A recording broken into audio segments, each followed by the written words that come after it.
जय हिंद प्यारे साथियों, स्वागत है आप सभी का एक बार फिर से खोटा किंग ऑफिशियल पे। आइए आज के सेशन में हम लोग बात करने वाले हैं जेटेट खोटा टेस्ट का। ये टेस्ट नंबर 4 होगा। सेशन की शुरुआत करते हैं, आते हैं पहले सवाल पे। ये सभी जेटेट अभ्यर्थियों के लिए तो महत्वपूर्ण है ही क्लासेस, उसके अलावे अब यहाँ पे सवाल उठेगा कि 1 to 5 या 6 to 8 किन के लिए ये महत्वपूर्ण है, तो बता दें कि दोनों के लिए यह वीडियो जो वो महत्वपूर्ण होने वाला है। साथ ही साथ आप खोटा में किसी भी परीक्षा की तैयारी कर रहे हैं तो ये वीडियो आपके लिए जरूर लाभदायक साबित होने वाला है, क्योंकि यहाँ पे हम कुछ ऐसे टॉपिक्स को, कुछ ऐसे क्वेश्चंस को उठाएं जो कि सभी परीक्षाओं के लिए कॉमन टॉपिक होता है। यहाँ से सवाल आपको सभी परीक्षाओं में पूछे ही जाते हैं, तो ऐसे टॉपिक हैं जो कि सभी के लिए कॉमन है। जैसे कि व्याकरण, तो व्याकरण जो वो उन सभी परीक्षाओं के लिए महत्वपूर्ण होता है, चाहे आप किसी भी परीक्षा की तैयारी कर रहे हैं, व्याकरण से सवाल आपसे पूछा ही जाता है। पुस्तक वगैरह से सवाल आपसे जो वो पूछे ही जाते हैं। इसके अलावा अगर बात करें लेखक वगैरह से सवाल आपसे जो वो पूछा ही जाता है। फिर यहाँ पे हम लोग बात करते हैं पुरस्कार से संबंधित सवाल जो वो आपसे पूछा ही जाता है। तो ये कुछ ऐसे टॉपिक है जो कि आपके लिए सभी परीक्षाओं में ये ऐसे सवाल जो वो पूछे जाते हैं। शुरुआत करते हैं सेशन की, आते हैं पहले सवाल पे। आज का पहला सवाल है, जकर उच्चारण में ककरो मदद ना लेल जाए ओकरा की कहल जाए। सवाल है यहाँ पे कि जिसमें से किसी की मदद नहीं ली जाती है, यानी वैसे वर्ण जिसमें किसी की जिनके उच्चारण में किसी की मदद नहीं ली जाती है, उसे हम लोग क्या कहते हैं। यहां पे भी सवाल पूछा जाता है कि ऐसे में कौन सा सही आंसर होगा कि किसके उच्चारण में, हाँ, जिसके उच्चारण में किसी की मदद नहीं ली जाती है उसे हम लोग स्वर वर्ण कहते हैं। तो ऐसा वर्ण जिसके उच्चारण के समय किसी की मदद नहीं ली जा रही हो उसे हम लोग स्वर वर्ण कहते हैं। जबकि व्यंजन में आपको पता होगा कि किसी भी व्यंजन वर्ण के उच्चारण के लिए उसमें से स्वर का सहयोग होता है। स्वर, बिना स्वर के मदद के हम किसी भी व्यंजन वर्ण का उच्चारण नहीं कर पाएंगे या नहीं लिखा जा सकता है। चलिए आगे बढ़ते हैं, तो इसका आंसर क्या हो जाएगा? आंसर हो जाएगा ऑप्शन बी, यानी स्वर वर्ण। अगला सवाल है, संज्ञा के कई गो भेद है। अब देखिए यहाँ पे क्या है कि कुछ लोग डायरेक्ट आंसर 5 आप आंसर करके चल जाएंगे, लेकिन देखिए जब इस प्रकार से ऑप्शन अगर आपको दे रखा हो तो यहाँ पे आपका आंसर हो जाएगा ऑप्शन डी, बी और सी दुइयो। कैसे हम आपको बता दें, कहता है कि संज्ञा के कई गो भेद, तो दो तरह से संज्ञा के भेद आपने पढ़ा होगा। एक है आपको रचना के आधार पे और दूसरा आपने पढ़ा होगा अर्थ या इतिहास के आधार पे आपने जो वो संज्ञा के भेद पढ़ रखे होंगे। तो इस प्रकार से दोनों आपको ध्यान रखने हैं। अगला सवाल है, तोहरे पढ़े कहल हथु हिया तोहरे शब्दे कैसन सर्वनाम है।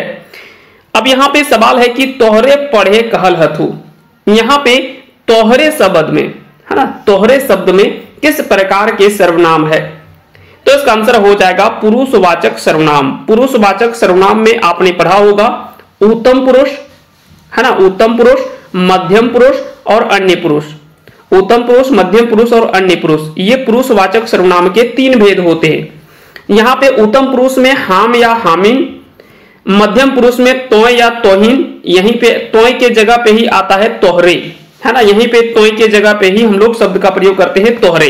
और अन्य पुरुष के लिए उ या ओखिन का प्रयोग किया जाता है ना, एक वचन बहुवचन दोनों के रूप में प्रयोग किए जाते हैं। तो इसका आंसर हो जाएगा ऑप्शन ए। अगला सवाल है, छौवा संज्ञा शब्द कौन लिंगे प्रयोग हवो है। छौवा संज्ञा शब्द में किस प्रकार के लिंग का प्रयोग किया जाता है, तो बता दें कि छौवा, पहुना और भी कई ऐसे शब्द हैं जो कि उभय लिंग के उदाहरण हैं। अब सवाल यहाँ पे उठेगा कि उभय लिंग क्या होता है, तो बता दें कि वैसे शब्द जहां पे कह सकते हैं कि वो पुल्लिंग और स्त्रीलिंग दोनों के रूप में व्यवहार में लाया जाता हो, उसी को हम लोग उभय लिंग कहते हैं। और जिसमें से ना ही पुल्लिंग हो ना स्त्रीलिंग हो से हम लोग नपुंसक लिंग कहते हैं। तो ये लिंग के 4 विधान खोटा में हम लोग देखते हैं, स्त्रीलिंग, पुल्लिंग, उभय लिंग और नपुंसक लिंग। ये 4 लिंग के व्यवहार की चर्चा यहाँ पे की जाती है। अगले सवाल पे आते हैं। अगला सवाल है, अकारांत या उकारांत संज्ञक बहुवचन बनवे के लिए प्रत्यय जोड़ल जाए। अब देखिए अकारांत किसे कहेंगे। देखिए एक शब्द हम लिखते हैं गाछ, तो गाछ को यहाँ पे इसे हम लोग अगर कहीं बहुवचन बनाना हो तो यहाँ पे हम लोग वैन प्रत्यय जोड़ देंगे, है ना, वैन प्रत्यय यहाँ पे जोड़ देंगे। तो अकारांत आपको यहाँ पे समझ में आ गया कि अकारांत शब्द में हम कैसे जो वो एक वचन से बहुवचन बनाते हैं। दूसरा चीज क्या है कि उकारांत से, अगर उकारांत शब्द हो, जैसे कि एक शब्द हम लिखते हैं कटरू, कटरू, तो यहाँ पे भी हम लोग वैन प्रत्यय जोड़ करके हम लोग इसको बहुवचन बनाएंगे, जो कि हो जाएगा कटरुएन, है ना। या तो फिर और एक शब्द लेते हैं लेरू, लेरू में क्या हो जाएगा, वैन प्रत्यय जोड़ेंगे तो ये हो जाएगा लेरुएन, क्या हो जाएगा, लेरुएन। तो यहां से भी सवाल जो वो पूछे जाते हैं आपसे कि कौन से अकारांत शब्द में या उकारांत संज्ञा शब्दों में एक वचन से बहुवचन बनाने के लिए किन प्रत्यय को जोड़ करके एक वचन से बहुवचन बनाया जाता है। तब देखिए यहाँ पे कई सारे बहुवचन बनाने के लिए प्रत्यय हैं, उन प्रत्यय को भी आपको याद रखने हैं। वैन प्रत्यय, ऐन प्रत्यय, गुला, गुलीन, गुलैन, मन, हैन, रीन, टीन, बहुत सारे प्रत्यय का प्रयोग जो वो एक वचन से बहुवचन बनाने के लिए किया जाता है। आगे बढ़ते हैं अगले सवाल पे। अगला सवाल है छुआ गेंदा खेलाहत। छुआ गेंदा खेलाहत, यहाँ पे गेंदा कौन कारक के उदाहरण है, तो यहाँ पे गेंदा जो हो जाएगा वो कर्म कारक हो जाएगा। छुआ यहाँ पे क्या है, खेल रहे हैं, तो ये कर्ता के रूप में होंगे। खेलने का काम कौन कर रहा है, तो छुआ है। प्रभावित कौन हो रहा है, गेंद हो रहा है। क्रिया क्या है, यहाँ पे खेलना है, ठीक है। और हथ क्या है, ये तो सहायक क्रिया का उदाहरण है। तो सभी चीजों को आपको ध्यान रखने हैं। कारक के भेद से भी आपसे सवाल पूछे जाते हैं। कर्ता कारक, कर्म कारक, करण कारक, संप्रदान कारक, अपादान, अधिकरण, संबंध और संबोधन। कारक के 8 भेद आपसे पूछे भी जाते हैं कि कारक के कुल कितने भेद होते हैं, तो यहां से भी सवाल आपको पूछे जाते हैं। कारक क्या, कारक किसे कहते हैं, तो कारक वो व्याकरणिक रूप है जे फुरछावे है कि संज्ञा व सर्वनामिक शब्दवन काज करे में कौन भूमिका आयल है। यानी कह सकते हैं कि कारक यह बताता है कि किसी भी संज्ञा व सर्वनाम शब्दों, है ना, शब्द में जो है वो कार्य करने के लिए किस भूमिका में वो आया हुआ है, ये बताता है हमें कारक। चलिए आगे बढ़ते हैं अगले सवाल पे। अगला सवाल है क्वेश्चन नंबर 7वां। सवाल है कि जौन शब्द से संज्ञा या सर्वनाम के गुण दोष दशा कर बोध करावो है ओकरा की कहल जा है, तो इसे हम लोग कहेंगे गुणवाचक विशेषण। गुणवाचक विशेषण का ये उदाहरण होता है, इसका आंसर हो जाएगा ऑप्शन ए। अगला सवाल है क्रिया के वैसन रूप जहां से कोनो काम ढेरी पहले शुरू भय गेल है मकिन निगरल नाय है। निगरल है कि नाय पता नाय चलो है, ओकरा की कहल जाए। देखिए कहता है कि क्रिया का वैसा रूप जहां से यह स्पष्ट होता हो कि कोई काम बहुत पहले शुरू हो गया है लेकिन वो अभी समाप्त हुआ है या नहीं ये हमें स्पष्ट नहीं होता है, उसी को हम लोग कहते हैं अधपूर्वा भूतकाल। क्रिया वो पहले से चली आ रही है लेकिन वो कंप्लीट नहीं हुआ है, उसी को हम लोग कहते हैं अधपूर्वा भूतकाल। जो क्रिया एकदम तत्काल खत्म हुआ है थोड़ी देर पहले ही, उसे हम लोग आसन्न भूतकाल कहते हैं। बीते समय में क्रिया हुई या नहीं हुई है जहां पे संदेह उत्पन्न होता हो उसको हम लोग सकाहा भूतकाल कहते हैं। और हेतु हेतु मत भूतकाल क्या है, कोई भी क्रिया बीते समय में होना चाहिए था लेकिन किसी कारणवश वो क्रिया नहीं हो पाई। जैसे कि एक उदाहरण हम लोग लिखते हैं सुगिया पढ़तलय, है ना, तो सुगिया पढ़तलय मतलब वो पढ़ती लेकिन किसी कारणवश वो नहीं पढ़ पाई। तो यहां पे क्या है, ये हेतु हेतु मद भूतकाल का कह सकते हैं कि उदाहरण है।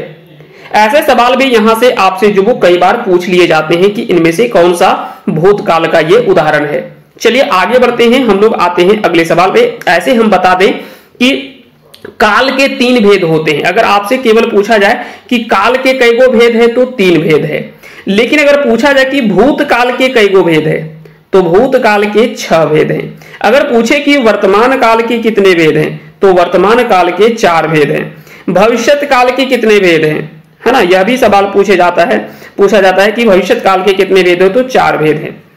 तो ये सभी चीजें आपको काल से, ये सभी भेद से भी सवाल आपको ध्यान रखने हैं कि कौन से काल में कितने भेद होते हैं। यहां से भी सवाल हमेशा आपसे पूछा जाता है।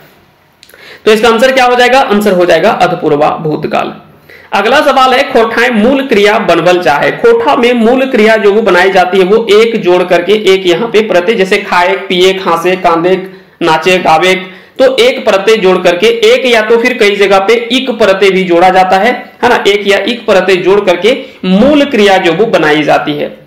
चलिए खोठा के आधार पे, है ना, जैसे कि हम लोग खाना पीना, हंसना, रोना, गाना, नाचना, ये सब होता है ना हिंदी में, तो ठीक उसी प्रकार से खोठा में मूल क्रिया जो बनता है वो किस रूप में, इक प्रत्यय या एक प्रत्यय जोड़ करके, खाए पिए, खांसे, गावे, नाचे, पढ़े, लिखे, कांदे, गावे, ये सभी एक या इक प्रत्यय जोड़ करके बनाया जाता है। अगला सवाल है, आदमी पानी के बिना जिंदा ना रह सकू है, हिया के बिना कैसन शब्द या अव्यय लागे। अब देखिए ऐसा सवाल भी आपसे जो वो पूछा जाता है, कहां पे, अव्यय के सवालों में आपसे यहां से सवाल जो वो पूछा जाता है। इसका आंसर क्या हो जाएगा, आंसर हो जाएगा ये संबंध बोधक अव्यय है। आदमी पानी के बिना यहां पे पानी के बिना, तो यहां पे पानी में ही जुड़ा हुआ है, और के बिना जो है वो संबंध बोधक अव्यय के उदाहरण है। अगर पूछा जाए कि अव्यय के कुल कितने भेद हैं, तो अव्यय को अविकारी शब्द भी कहा जाता है, ये अविकारी शब्द के ही उदाहरण होते हैं, है ना। और इसी के 4 भेद हैं, है ना, अव्यय के 4 भेद हैं। चारों भेद में आपने पढ़ा है क्रिया विशेषण अव्यय, संबंध बोधक अव्यय, समुच्चय बोधक अव्यय और विस्मयादि बोधक अव्यय। याद रखिएगा क्रिया विशेषण के भी 4 भेद होते हैं। अगर आपसे पूछ लिया जाए कि क्रिया विशेषण के कितने भेद हैं, तो क्रिया विशेषण के भी 4 भेद होते हैं। काल बतवैया, रीति बतवैया, है ना, स्थान बतवैया। इस प्रकार से सवाल पूछा जाता है कि कब, कहां, कैसे, और एक होता है मात्रावाचक क्रिया विशेषण, जो कि मात्रा के आधार पर क्रिया की विशेषता जो वो बतलाई जा रही हो। तो ये 4 भेद यहां से आपको क्रिया विशेषण के भी याद रखनी है। अगले सवाल पे आते हैं। अगला सवाल है, कर्तावाच्य में केकर प्रधानता देखल जाए।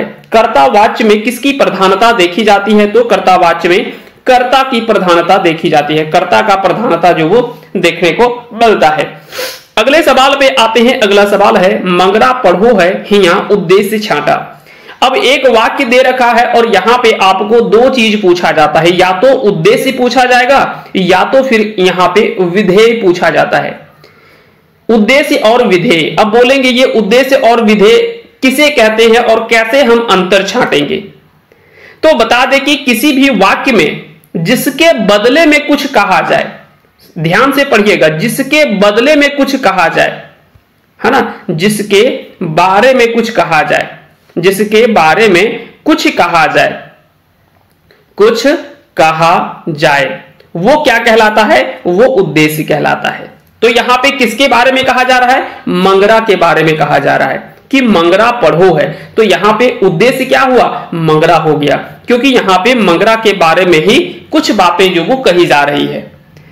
ठीक है, सुगिया रोज स्कूल जा है, तो यहां पे किसके बारे में बात किया जा रहा है, सुगिया के बारे में, यानी वाक्य में जिसके बारे में चर्चा की जा रही हो वो क्या कहलाता है, उद्देश्य कहलाता है। और किसी भी उद्देश्य के बारे में जो कुछ कहा जाए, है ना, किसी भी वाक्य में उद्देश्य के बदले, उद्देश्य के बारे में जो कुछ कहा जाए, है ना, तो वो क्या कहलाता है, वो विधेय कहलाता है। तो यहां पे पढ़ो है क्या हो जाएगा, ये विधेय हो जाएगा। दोनों में अंतर समझ में आ गया होगा कि किसी भी वाक्य में किसी के बदले में जो कुछ कहा जाए वो क्या कहलाता है, उद्देश्य कहा जाता है। और विधेय क्या होता है कि उद्देश्य के बदले में, किसी भी वाक्य में उद्देश्य के बदले, उद्देश्य के बारे में जो कुछ कहा जाए, है ना, कि मंगरा पढ़ता है, हंसता है, खेलता है, जो भी कहा जाए, अच्छाई कहा जाए, बुराई कहा जाए, जो उसके गुण बताए जाए, उसकी विशेषताएं बतलाई जाए, जो कुछ बोला जाए वो क्या कहलाता है, वो सभी विधेय कहलाता है। क्लियर हो गया। तो यहां पे आपको पूछा गया है उद्देश्य, इसलिए इसका आंसर हो जाएगा ऑप्शन ए। अगले सवाल पे आते हैं, क्वेश्चन नंबर 13। हेठे देल विकल्प में से उनवाची शब्द, उनवाची शब्द मतलब उन्नार्थक शब्द को भी उनवाची शब्द भी कहा जाता है, इसे न्यूनार्थक शब्द भी कहा जाता है। इसका आंसर क्या हो जाएगा, इसका आंसर हो जाएगा ढोलकी। इसका जो वो सही आंसर हो जाएगा, क्या हो जाएगा, इसका सही आंसर हो जाएगा ढोलकी। ठीक है, तो इसका राइट आंसर हो जाएगा ऑप्शन सी, इसका सही आंसर हो जाएगा। अगला सवाल है, सिराइल के उल्टा शब्द छाटा। सिराइल के उल्टा शब्द की हते, तो सिराइल का उल्टा हो जाएगा, सिराइल का बचल हो जाएगा, है ना। सिराइल मतलब होता है खत्म और बचल मतलब हो गया बचा हुआ, है ना। तो दोनों से सवाल जो वो आपसे जो वो पूछा जा सकता है। आगे बढ़ते हैं हम लोग अगले सवाल पे। अगला सवाल है, कौन समासिक द्वियो पद अप्रधान हवु है। अब देखिए, पदों की प्रधानता के आधार पे समास के भेद आपसे जो वो पूछे जाते हैं, है ना। पदों की प्रधानता के आधार पे समास के भेद आपसे जो वो पूछा जाता है। यहां पे आपसे सवाल में जो वो पूछा जा सकता है कि पदों की प्रधानता के आधार पे समास के कितने भेद होते हैं, तो 4 भेद होते हैं। ये हम बता चुके हैं आपको। एके झा के आधार पे समास के कितने भेद हैं, तो 8 भेद हैं। ऐसे तो हम लोग 7 भेद पढ़ते ही हैं, लेकिन एके झा जी ने जो वो क्रिया का समास एक अलग समास के रूप में उन्होंने जो वो माना है। तो एके झा के आधार पे अगर बात किया जाए तो आपको याद रखना है, उसका आंसर हो जाएगा 8। अब यहां पे कहता है कि जिसमें दोनों पद अप्रधान हो, मतलब दोनों पदों की प्रधानता नहीं देखने को मिले, वो क्या कौन सा समास कहलाता है, तो वो कहलाता है बहुब्रीहि समास। उसे हम लोग कहते हैं बहुब्रीहि समास। अव्ययी भाव समास, इसमें पूर्व पद प्रधान होता है। इसमें पूर्व पद प्रधान या पूर्व पद अव्यय या तो फिर उपसर्ग के रूप में होता है अव्ययी भाव समास में। द्वंद्व समास क्या है, द्वंद्व समास में दोनों पद प्रधान होता है। क्या होता है, दोनों पद प्रधान होता है। कर्मधारय समास में क्या होता है, कर्मधारय समास की अगर बात करें कि कर्मधारय समास में क्या होता है, तो देखिए कुछ चीजें आपको ध्यान रखनी है, बाकी के सवाल आप आसानी से एकदम दे लीजिएगा। इसका क्या है कि इसका उत्तर पद प्रधान होता है, यानी दूसरा पद प्रधान होता है। और बहुब्रीहि समास में दोनों पद प्रधान नहीं होता है ना। दोनों में से कोई भी पद प्रधान नहीं होता है। इसका कोई पद प्रधान नहीं होता है, प्रधान नहीं होता है। ये आपको याद रखने हैं। अब 4 ऑप्शन आपको समझ में आ गया। बोलेंगे समास के तो और भी भेद हैं, वो किसके उदाहरण होंगे, जैसे कि तत्पुरुष समास। तत्पुरुष समास ये किसका उदाहरण होगा, द्विगु समास ये किसका उदाहरण होगा। तो बता दें कि आपको ध्यान रखना है कि यहां पे तत्पुरुष समास और द्विगु समास ये दोनों समास के जो भेद है, इसमें से भी जो वो उत्तर पद प्रधान होता है। ठीक है, तो इस प्रकार से चीजें आपको ध्यान रखनी है। अव्ययी भाव समास में पूर्व पद प्रधान होता है। कर्मधारय, तत्पुरुष और द्विगु ये तीनों समास में उत्तर पद प्रधान या दूसरा पद प्रधान होता है ना। द्वंद्व समास का दोनों पद प्रधान होता है और बहुब्रीहि समास में कोई भी पद प्रधान नहीं होता है। ये सारी चीजें आपको ध्यान रखने हैं। यहां से भी सवाल आपसे जो वो पूछे जाएंगे। आगे बढ़ते हैं हम लोग, अगले सवाल पे बढ़ते हैं। इसका आंसर जो है वो हो जाएगा ऑप्शन डी। अगला सवाल है, पानुरी जी कौन बच्चर आकाशवाणी में काम करल हला। यहां पे सवाल आपसे पूछा जाएगा कि किसी भी साहित्यकार से संबंधित फैक्ट से आपसे सवाल में जो वो पूछे जाते हैं कि कौन से साहित्यकार का संबंध किस प्रकार से रहा है। जैसे कि यहाँ पे पानुरी जी के बारे में यहां से आपसे पूछे जा रहे हैं। तो पानुरी जी के बारे में आपको कुछ बेसिक जानकारियां होनी चाहिए। जैसे इनका जन्म 25 दिसंबर 1920 ईस्वी को बरवा अड्डा धनबाद में होता है। इनके माता का नाम दुखनी देवी, पिता का नाम शालिग्राम पानुरी, इनकी पत्नी का नाम मूर्ति देवी। मैट्रिक पास करते हैं 1939 ईस्वी में, मैट्रिक परीक्षा पास करते हैं। लिखने की शुरुआत ये लगभग 1946 के बाद में, है ना, लगभग आजादी के पहले से ये लिखने की शुरुआत जो वो कर देते हैं। और भी बहुत तरह के सवाल जो वो यहां से पूछा भी जाता है। इनका जन्म कब हुआ है, तो भी आप वो चीजों को आपने अच्छे से पढ़ रखा होगा कि 1986 1946, है ना। ये निधन भी आपको याद ही होगा कि कब इनका निधन होता है, क्योंकि यहां से सवाल पूछा जाता है ना, 7 अक्टूबर 1986 ईस्वी को। अब समझिए कि 1946 से लिखने की शुरुआत करते हैं और 86 में इनका निधन हो गया। तो कई बार सवाल यहां से भी पूछा जाता है कि पानुरी जी कुल कितने वर्षों तक साहित्यिक रचनाओं से ये क्षेत्र से जुड़े रहे, क्योंकि जब तक इनका निधन हो रहा था तब तक ये अपने लेखन कार्य में जुड़े हुए थे। तो इस प्रकार से अगर यहाँ पे कैलकुलेट करके देखिएगा तो लगभग 40 वर्ष यहाँ पे इन्होंने जो वो साहित्यिक क्षेत्र में इन्होंने जो वो अपना योगदान दिया है, खोटा के साहित्यिक क्षेत्र में। तो इस प्रकार से कई तरह के सवाल जो वो पूछे जाते हैं। इसके अलावा इनके उपनाम से सवाल पूछा जाता है कि पानुरी जी को किस किस उपनाम से जाना जाता है। जैसे कि इनको वाल्मीकि कह करके किन्होंने संबोधित किया था, वाल्मीकि कह करके किन्होंने संबोधित किया था, रामदयाल पांडे ने, नागा अर्जुन कह करके किन्होंने जो वो संबोधित किया था? विकल शास्त्री का नाम आपने पढ़ा होगा। ठीक है, चतुर्भुज साहू ने इनको खोटा के टैगोर कह करके संबोधित किया था। खोटा के भीष्म पितामह विश्वनाथ दसौंधी जी ने कह करके संबोधित किया था। तो उपनाम से भी सवाल जो वो यहां से पूछे जाते हैं। इसके अलावा इनकी रचनाओं से सवाल आपसे पूछे जाएंगे, तो बहुत सारे फैक्ट आपको ध्यान रखने होते हैं। अगला सवाल है, इसका आंसर हम बता देते हैं। इसका आंसर हो जाएगा ऑप्शन डी 1957 ईस्वी। अगला सवाल है, दसौंधी जी जन्म ठाव बतावा। दसौंधी जी का जन्म कहां पे होता है? तो भटमुरना कतरास में इनका जो वो जन्म होता है। कब होता है? 15 अप्रैल 1943 ईस्वी को दसौंधी जी का जो वो जन्म होता है भटमुरना कतरास में। कतरास कहां पे है? तो बता दें कि झारखंड के धनबाद जिले में जो वो पड़ता है कतरास या भटमुरना गांव। ठीक है, कतरासगढ़ आपने पढ़ा होगा। 15 अप्रैल 1943 ईस्वी को। पिताजी का नाम मुखराम दसौंधी और माता का नाम उषा मणि देवी, ये नाम आप याद रखेंगे। दसौंधी जी का उपनाम जो वो राज उपनाम से जाना जाता है। इसके अलावे और भी उपनाम थे, जैसे कि एक विश्वनाथानंद के उपनाम से भी ये जाने जाते थे, क्योंकि ये तंत्र विद्या में भी काफी ज्यादा निपुण थे। इसके अलावा भी और भी कई सारी चीजें, कई सारे फैक्ट आपसे जो वो परीक्षा में पूछ लिए जाते हैं, तो ये सारी चीजें आपको ध्यान रखनी है। अगला सवाल है, कौन कविता ए.के. झा जी के लिखल नाय लगे? ए.के. झा जी से संबंधित आपसे परीक्षा में जो वो कई बार सवाल जो वो, कोई ऐसा एग्जाम नहीं होगा जहां पे ए.के. झा जी से सवाल नहीं पूछा जाए। कोई ऐसा परीक्षा नहीं है जहां पे आप पेपर उठा करके देख लीजिएगा जहां पे ए.के. झा, श्रीनिवास पानुरी, ये सबसे सवाल जो वो नहीं पूछा जाए, ये हो ही नहीं सकता। इन साहित्यकारों से जुड़े हुए सवालों को तो आपसे पूछा ही जाएगा। तो याद रखिएगा, साध, आजादी और मिलेट्स मर्सी, ये सभी कविताएं जो वो इनके द्वारा लिखा गया है, ए.के. झा जी के द्वारा। जबकि सैतल साड़ा जो वो ए.के. झा जी के द्वारा नहीं लिखा गया है। तो इसका आंसर क्या हो जाएगा? आंसर हो जाएगा ऑप्शन डी।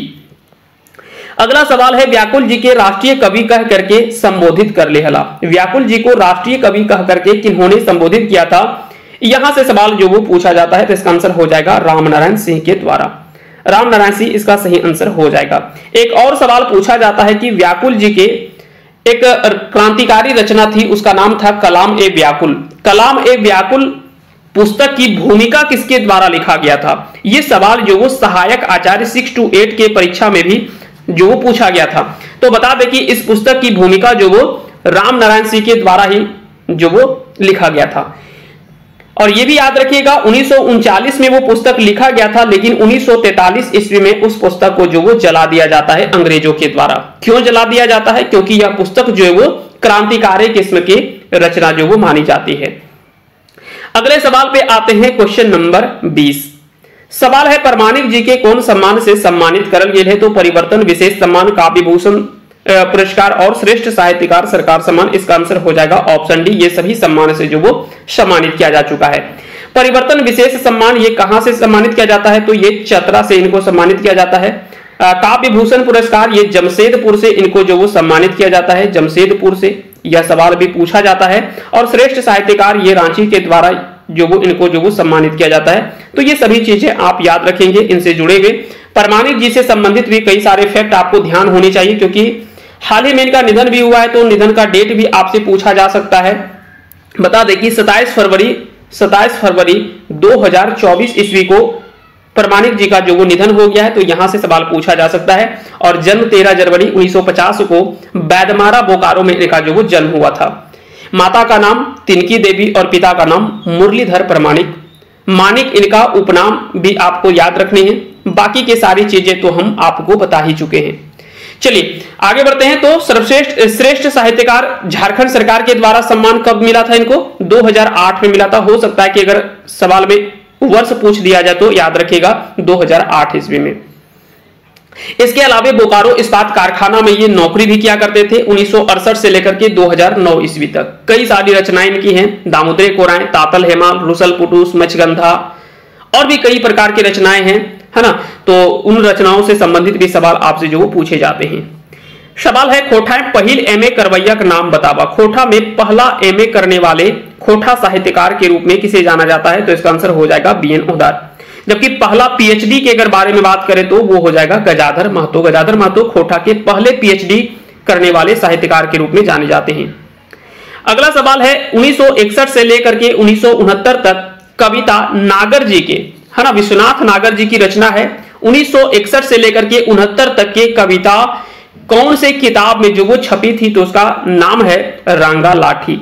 रांगा लाठी एक ऐसी कविता संग्रह का नाम है जो कि 1961 से लेकर के 1969 तक के सभी कविताओं का संग्रह है, जिसमें से माना जाता है कि लगभग 50 कविताओं का संग्रह इस पुस्तक में जो वो किया गया है। तो इसका आंसर हो जाएगा ऑप्शन बी रांगा लाठी। सूलक साय के बारे में अगर बात करें तो सूलक साय जिसका अर्थ होता है गुदड़ी के लाल या अग्निपुत्र, और यह कर्ण के जीवन पर, जो महाभारत के पात्र हैं कर्ण, उसी के जीवन पर आधारित यह एक खंड काव्य है। तो यहां से भी सवाल जो वो पूछा जाता है और इसकी रचना भी विश्वनाथ नागर के द्वारा ही किया गया है। झींगा फूल अगर बात करें, झींगा फूल तो यह एक गीत संग्रह है, और दंडल पाता की अगर बात करें तो यह एक कविता संग्रह है। तो ये सभी सवाल जो वो भी पूछे गए हैं। अगला सवाल है श्याम सुंदर महतो जी के शिक्षा दीक्षा कहां से भेल है। श्याम सुंदर महतो जी की शिक्षा दीक्षा कहां से होती है, ये सवाल जो वो पूछा जाता है। तो बता दें कि मैट्रिक ये 1956 में आजाद उच्च विद्यालय गोमो से ये करते हैं, जो कि धनबाद में पड़ता है। इंटर ये 1958 ईस्वी में संत कोलंबस कॉलेज हजारीबाग से करते हैं, और स्नातक 1961 ईस्वी में संत जेवियर महाविद्यालय से करते हैं। तो इसका आंसर हो जाएगा ऑप्शन डी, इसका सही आंसर हो जाएगा। आगे बढ़ते हैं अगले सवाल पे। अगला सवाल है चितरंजन महतो जी के मायक नाम बतावा। चितरंजन महतो चित्रा जी के माता जी का नाम यहाँ पे आपसे जो वो पूछा जा रहा है। इनके जन्म से सवाल पूछा जाता है। 6 जनवरी 1946 ईस्वी को लारी, जो कि बड़की लारी रामगढ़ जिले में पड़ता है, वहीं पे इनका जन्म होता है चितरंजन महतो जी का। चित्रा इनका उपनाम है। पिता का नाम घनीनाथ महतो और माता का नाम धनिया देवी। तो इसका आंसर हो जाएगा ऑप्शन ए, माता का नाम इनका जो वो धनिया देवी। इनकी रचनाओं में सबसे ज्यादा चर्चित रचना जिंदगी टोह और छायहर, ये दो सबसे ज्यादा चर्चित रचना मानी जाती है। इसके अलावा इन्होंने एक मायक डाक उपन्यास भी लिखा है। रजरप्पा जलप्रपात एक यात्रा वृत्तांत है। हमर राज्य हमर सरकार एक एकांकी इन्होंने लिखा है। महाराय लोक महाकाव्यों का संकलन भी इन्होंने किया है। तो कई प्रकार की रचनाएं भी इन्होंने जो वो कर रखी है। बाकी के आगे बढ़ते हैं अगले सवाल पे। अगला सवाल है, बाकी के बेसिक जानकारी आपको और भी डिटेल क्लासेस में आपको दिए जाएंगे, जहां पे थ्योरी के क्लासेस होते हैं। सोंध माटी धोवैयक धमक कैसन किताब लागे, तो इसका आंसर हो जाएगा ऑप्शन डी, कहानी और कविता, ये दोनों का संग्रह यहाँ पे देखने को मिलता है। अगला अच्छा बता दें कि इसको लिखा किसने है, तो इसको लिखा है विनोद कुमार जी ने, है ना। विनोद कुमार जिनका जन्म 18 नवंबर 1961 ईस्वी को दारू हजारीबाग में जन्म होता है। पिता का नाम मथुरा प्रसाद और माता का नाम सुगवंती देवी है। ये सारी चीजें आपके पास में जानकारी होनी चाहिए। बाकी की एक ही रचना सोंध माटी, जो जिसका प्रकाशन 1990 में जो वो पहला प्रकाशन होता है। यहां से भी सवाल जो वो पूछा जाता है। बमरा, बनपत्रा, धोवैयक धमक, ये सारी रचनाएं जो इन्हीं के द्वारा की गई है। अगला सवाल है, संतोष कुमार महतो जी के लिखल रचना लागे, इनमें से कौन सी रचना संतोष कुमार महतो जी के द्वारा लिखा गया है। तो एक मौनी फूल जो एक कविता संग्रह है, इसको इन्होंने ही लिखा है, और रूसल भोला जो कि एक कविता है, ये दोनों रचनाएं जो वो इन्हीं के द्वारा लिखी गई है। तो इसका आंसर हो जाएगा ऑप्शन डी, यानी दोनों। तो संतोष कुमार महतो जी के बारे में भी आपके पास में कुछ जानकारियां होनी चाहिए, है ना, क्योंकि यहाँ ये भी एक खोटा के जाने माने साहित्यकार जाने जाते हैं, है ना। इनके बारे में आपको याद रखना चाहिए, इनका जन्म कहाँ पे हुआ है, इनके माता पिता का नाम आपको याद होने चाहिए, और भी कुछ बेसिक जानकारी आप कम से कम जरूर याद रखिएगा। 2 सितंबर 1930 ईस्वी को इनका जन्म होता है। 2 सितंबर 1930 ईस्वी को इनका जो वो जन्म होता है। कहाँ पे जन्म होता है, यह भी सवाल पूछा जा सकता है। तो गांगजोरी जो कि बोकारो जिले में पड़ता है, वहीं पे।